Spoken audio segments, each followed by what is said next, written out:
Sus. Luuya. Ini pagkaluuya sa Mindanao guys. Giuyog isla mayo dito guys. Kusuga sa linog sa kuan Mindanao. Morning kuan guys ano. Katalagman gid nga takabalo ba nga morning nga katilagman nga di kita kahibalo kung kanus agid maabot sa ato ang nasod. Okay, hasta ang kuan ni guys. Hasta ang mga pag-asa wa gid mga scientist wa kibalo sila kung kanus agi maabot ang linog. Mao na nga tagid tanan tanawan nyo guys sus. Grabe gid pag-uyog gid nila dito. Mao nga na ato lang gid sila iampo kanunay guys. Gampo lang dito sa kanunay sa Ginoo nga okay ra gid ang tanan dito.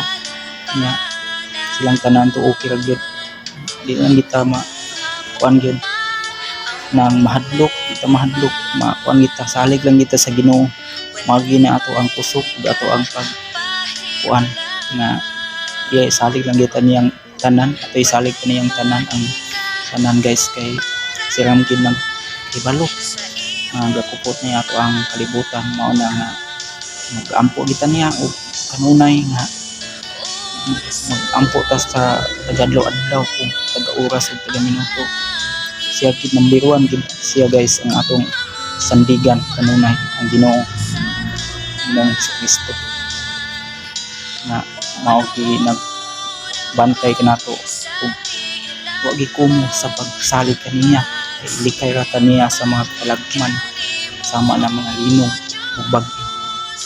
Ug kaluoy gini luoy kay guys human sa Cebu diha na pud sa Mindanao dapit sa Davao kusog man ako guys manuktok na pug ko sa mga kuan ng mga dagkong dato diha ug mga naay kaya kung naay katabang bisag ginagmay lang tabangin taw ninyo ang naigo sa linog kaya nang Mindanao kung tanan Mindanao katong naigo sa Cebu dili sa Cebu ug ako gahangyo kaninyong tanan na tabangin lang taw ninyo labi na sa mga katong na kuan gyud nawadag panimalay ug katong mga kuan kuan silang mga lawas tabuan nasamad na sa ospital tabangin ninyo ug tagain niyo kuan kanang mga tambal ug dili ginato ikalimtan guys nga magampo kita sa Ginoo kanunay para pinalipdan ta niya sa mga katalagman.